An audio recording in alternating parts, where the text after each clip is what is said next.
We're talking about effective prayer. Make your prayer more effective. A man said to me he was swindled of $15,000. He said, how can I get it back? The man dropped dead. The man was penniless. The man who dropped dead was penniless. Here's a simple law of mind. You cannot gain or lose except through the mind. All transactions take place in the mind. If I admit I have lost it, I have. But a man who knows the laws of mind, he says, I am mentally and spiritually identified with that $15,000, and it comes back to me in divine order. Then it will come back in some other way. A relative of his passed on a month later and bequeathed to him $20,000. You say, when you say it comes back to me in divine order, your subconscious mind always magnifies whatever you deposit in it. Never admit a loss. Rawson, the famous English scientist, had a student who was a very wonderful psychic. She had a dream one night. She saw an airplane on fire. There were 2 men in it. They were burned to a crisp. She knew the time. She knew the location. She asked a neighbor to accompany her to the particular area, and they both decided to pray scientifically. In other words, it doesn't have to happen. Nothing is foreordained. Nothing is predestined. They both pray this way. This plane which I saw is God's idea. It's moving from point to point, freely, joyously, and lovingly. It's surrounded by the sacred circle of God's eternal love. The whole armor of God surrounds the plane and those in the plane. It is God in action. They remained quietly contemplating these truths for 15 minutes or so. The plane came overhead just as they saw it, just as she saw it in her dream. It was on fire. The 2 men in it, when they reached the ground, when the plane reached the ground, were not touched. Not a hair of their head was singed. This is the power of prayer. She did not succeed 100%, but she succeeded 95%. She did not prevent the plane from catching on fire, but she protected the lives of the 2 men. Now, the woman whom she asked to accompany her, her brother was on that plane. Both men said they knew they were immortal when the plane was on fire. There are certain states of mind where fire does not burn and poisons do not kill. It's true that fire burns, but at higher levels of consciousness, fire does not burn. I have seen people walking on red-hot coals of fire, 1,500 degrees centigrade, in Ceylon, India, and many other parts of the world. They believe they're possessed by gods. They are conditioned over a long period of time, and they believe they're possessed by their gods.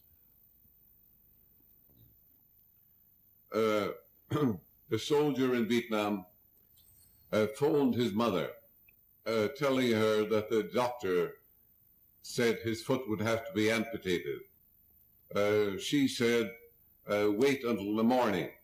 Said, in the meantime, I will pray about it. His mother was a very spiritual woman.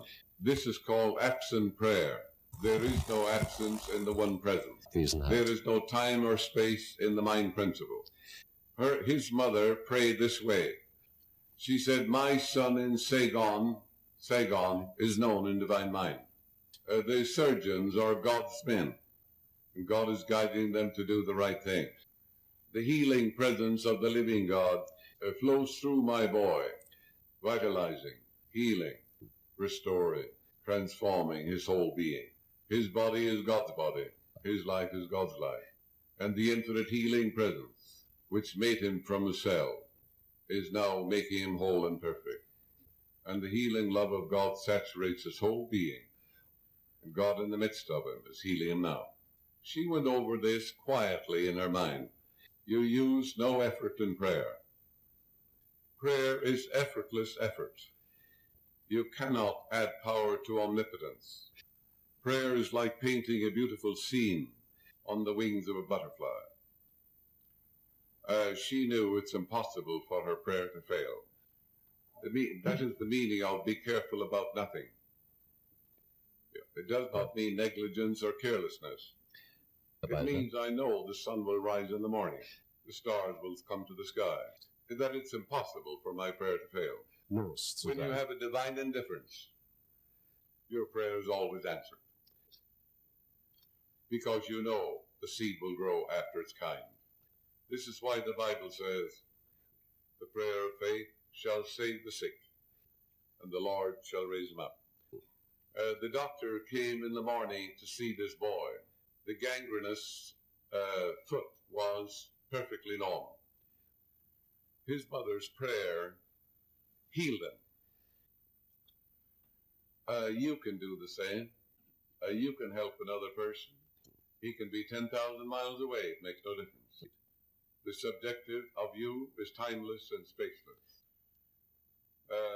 An officer who was in the Vietnam Army told me at a banquet that he was leading a platoon in Vietnam. He heard his sister's voice, and the voice said, "Stop, stop, stop." The soldiers with him heard nothing. It's an inner voice. It's an inner silent knowing of the soul. Nobody hears it but yourself. He commanded the platoon to stop. Then the voice said, "A mine is ahead." He sent the specialist to check the area. They found a mine. They would have been blown to bits had they gone 3 more yards. He wrote his sister in England. She was a Roman Catholic nun, and she was always praying for her brother. She wrote back. He told her in the letter, "I heard your voice 3 times, and he told her what happened. And she wrote back and told him, "I prayed for you night and morning, and at Mass every morning. And my prayer was this, God's angels watch over my brother, bring him home safe and sound." This is the prayer of faith that saves the sick. The Lord shall raise him up. All things whatsoever you shall ask in prayer, believe that you have received, and you shall receive. And to believe is to live in the state of being it, to be alive to something, and to accept something as true. His subconscious accepted, responded in the voice of a sister, because it knew he would respond to that. It may speak to you in the voice of a mother.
a loved one.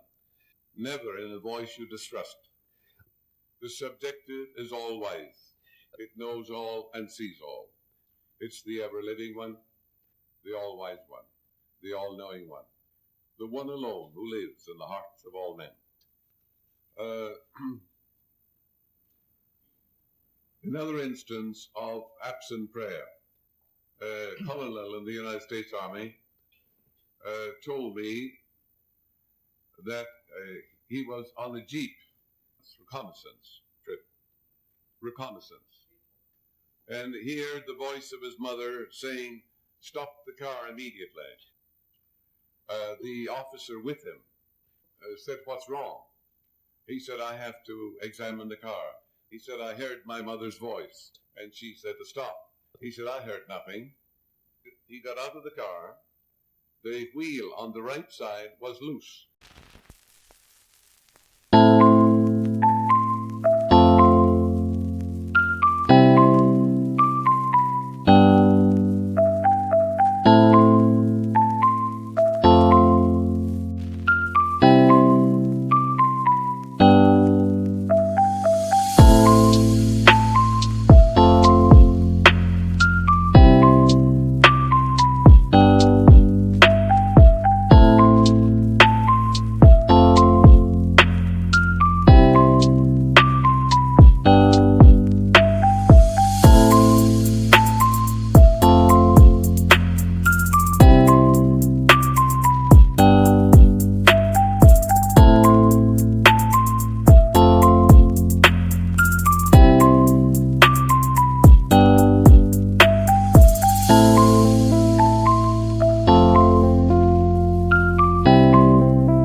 Had they gone 10 feet more, they would have catapulted over a precipice and have been mangled to death.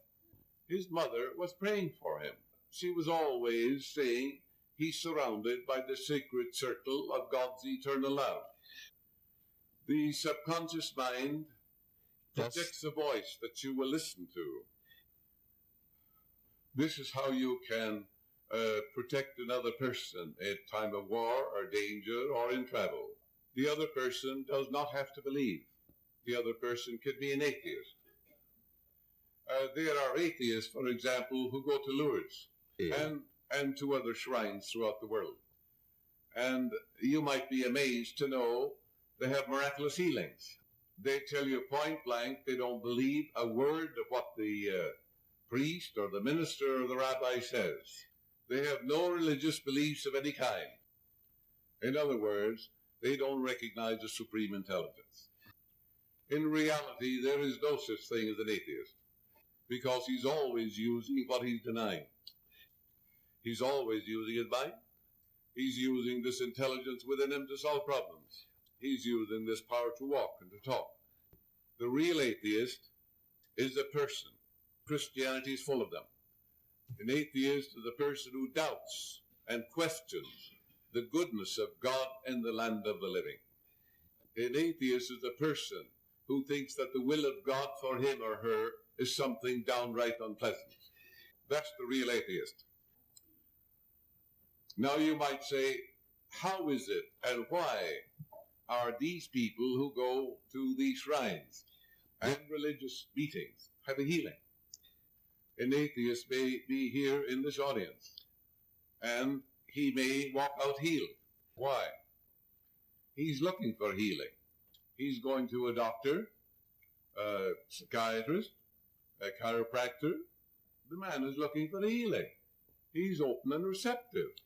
And therefore, the healing atmosphere of a group of people dedicated and consecrated to God permeates the subconscious mind of that man, brings about a complete molecular change of the subconscious mind, and the toxic effluvia of his subconscious mind, toxic poisons, are neutralized by the grace and the love of God of the people present, because our minds mingle like atmospheres. And this is why many so-called atheists are healed at meetings such as this and at shrines all over the world.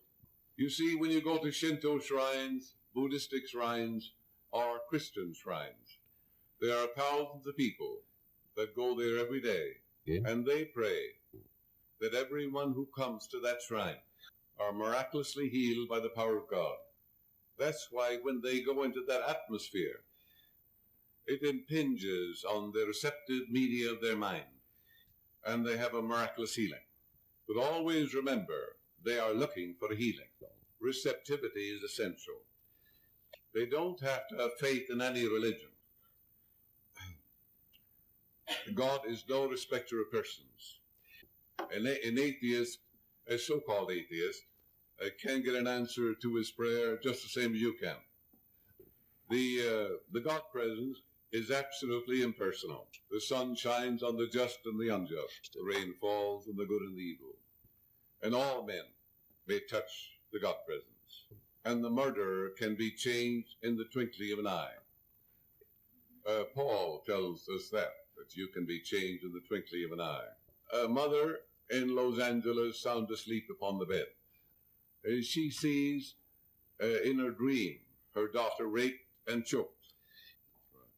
Her daughter was in college thousands of miles away. How would you handle that? This is a harrowing dream. It's a recurring dream. Recurring. She was a wise woman. She opened the Bible and she said, "My daughter Mary is known in divine mind. She's in the secret place of the Most High. She abides in the shadow of the Almighty. I will say of the Lord, He's a refuge and fortress. My God, in Him will I trust." My daughter is surrounded by the sacred circle of God's eternal love, and the whole armor of God surrounds her, and she's watched over by the overshadowing presence of God. She's immunized and God intoxicated. In 15 or 20 minutes, her mind was at peace, and she went off into the deep of sleep. She was unable to reach her daughter by phone. It was a holiday in that city. Her daughter called her the following night, and she said, "Mother, you appeared to me in a dream. You were highly agitated. You were frightfully disturbed. And you said to me, don't dare go out with that man. He'll rape you and kill you." She said, "I was shaken, and I woke up frightened." This boy in the college called up and said he was coming to take me out. I told him I was ill, I couldn't go. I told my girlfriend, with whom we shared a room, about my dream and about this man. And she said, "Oh, it's only a dream. Your mother is crazy." And she said, I'll go with him. And he raped her and killed her. This is again called the prayer of faith of a mother. Mother knew how to pray. When you pray, you claim what's true of God is true of that person. You never pray that the person be protected from shell or shot or guns or things of that nature. You do not pray about symptoms. The highest form of prayer is not to think of symptoms at all or of the body. That's another form of therapy. In prayer therapy, you just simply dwell upon the attributes and qualities of God. And you claim that the love, the peace, the harmony, the healing presence of the living God is flowing through that person. It's harmony, joy, vitality, wholeness, and beauty. Remember, the murmurings and whisperings of the God presence are always lifeward. You shall hear a voice behind thee saying, this is the way, walk ye in. In other words, it's the intimations, the monitions, and murmurings are always lifeward. They seek to protect you.